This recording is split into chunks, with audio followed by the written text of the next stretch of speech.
जय हिंद बंधुरा। तो आज আমরা কথা বলবো বিএসএফ ট্রেডসম্যানের যে তোমরা ভ্যাকেন্সির ফর্ম ফিল আপ করেছো তার সিলেকশন প্রসেস পুরোটা আমরা কিন্তু আজ এই ভিডিওর মাধ্যমে জানবো। তো ভিডিওটি শেষ পর্যন্ত দেখতে থাকো। আর প্রথমে বলে রাখি, চ্যানেলে যদি নতুন হয়ে থাকো তো চ্যানেলটি অবশ্যই সাবস্ক্রাইব করে দিও, আর আমার যে টেলিগ্রামের লিংক দেওয়া আছে সেই লিংকে জয়েন করে দিও, ঠিক আছে? কারণ নোটিফিকেশনগুলি পাওয়ার জন্য। এবারে দেখো, প্রথমে আসি যে সিলেকশন। সবাই জানো যে বিএসএফ ট্রেডসম্যানের কিন্তু ফর্ম ফিল আপ সবাই তোমরা করে নিয়েছো অলরেডি।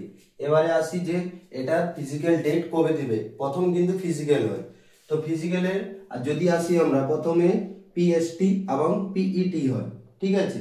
এবারে তোমাদের হাইট কত থাকে, এতে হাইট থাকে জেনারেল যদি হয় ইডব্লিউএস ইউআর, তারপরে ইডব্লিউএস এবং ওবিসি এবং এসসি, এনাদের হাইট থাকে 165 সেন্টিমিটার এবং এটা মেলদের জন্য। এবারে যদি ফিমেল হয় তাহলে 155 সেন্টিমিটার হাইট ফিমেলদের জন্য। এবারে আসি যে এসটি হলে কত হাইট থাকবে।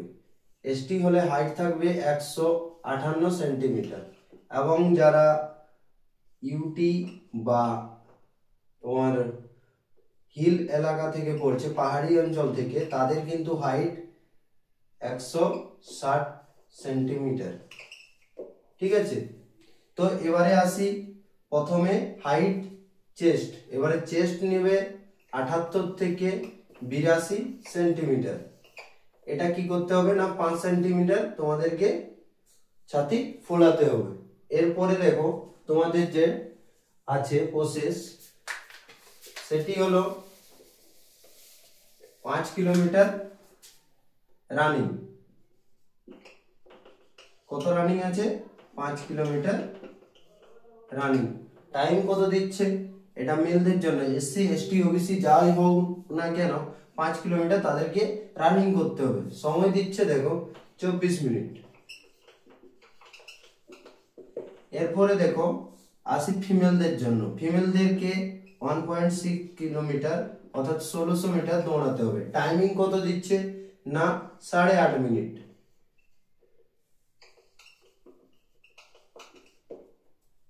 ঠিক আছে? এরপরে দেখো, এরপরে কিন্তু তোমাদের কি হবে না, ফিজিক্যালে যারা পাস করবে তাদের তারপরেই তোমাদের শুরু হবে কিন্তু সেকেন্ড ফেজে এক্সাম। এক্সামে কিন্তু হার্ডলি 2 থেকে 3 মাস কি সময় পাবে তোমরা, ঠিক আছে? এর মধ্যে কিন্তু তোমাদেরকে এক্সামের জন্য রেডি হয়ে যেতে হবে। তাই বলছি এখন থেকে এক্সাম প্লাস ফিজিক্যাল দুটোই রেডি রাখো। দেখো আমি কিন্তু একদম ইচ্ছাকৃতভাবে বা নিজে বানিয়ে বলছি না, আমি তোমাদেরকে দেখো দেখাচ্ছি। এটা দেখতে পাচ্ছ আমার বিএসএফ ট্রেডসম্যানেরই, ঠিক আছে?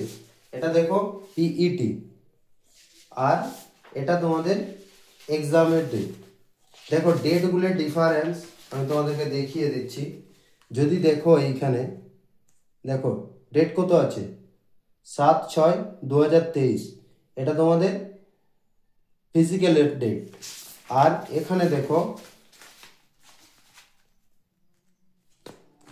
তোমার যে ফিজিক্যালের ডেট 28শে আগস্ট। তাহলে কত সময় পেয়েছি? মাত্র 2 মাস। এই 2 মাসের মধ্যেই কিন্তু পিটি এবং তোমাদের পিএসটি তারপরে এক্সাম শেষ হয়ে গেছে। আর তারপরে কি হবে, এক্সাম শেষ করলেই তোমরা কিন্তু চলে যাবে ডাইরেক্টলি মেডিকেলে। মেডিকেল এবং ডিবি ডকুমেন্টস ভেরিফিকেশন, ঠিক আছে? তারপরেই দেন তোমাদের শুরু হবে মেরিট। তো ব্যাপারটা বুঝতে পারলে সবাই? তো সবাইকে বলবো আমি রেডি হয়ে যাও। এরপরে দেখো এক্সাম ডেট কবে আসতে চলেছে। দেখো প্রথমত এখন তোমাদের অক্টোবর পর্যন্ত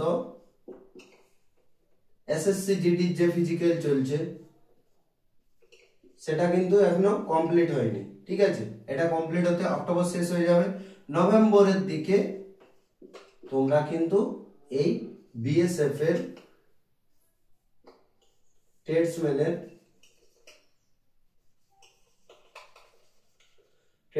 কিন্তু ফিজিক্যাল অ্যাডমিট কার্ড পেয়ে যাবে।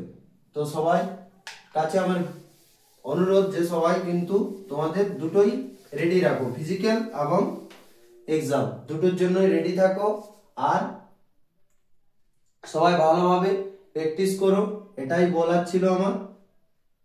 আর দেখো, প্রথমত যে ভুলগুলি করে থাকি, এখন যদি কারো চেস্ট নেই তাদেরকে বলবো অবশ্যই চেস্টের এক্সারসাইজ করো, ঠিক আছে। এরপরে যাদের রানিং হচ্ছে না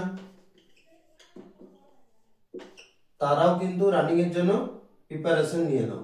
এরপরে যদি তোমরা চাও যে এই কাট অফ সম্বন্ধে ভিডিও, তাহলে অবশ্যই কমেন্ট করো কমেন্ট বক্সে যে কাট অফ এর ভিডিও লাগবে।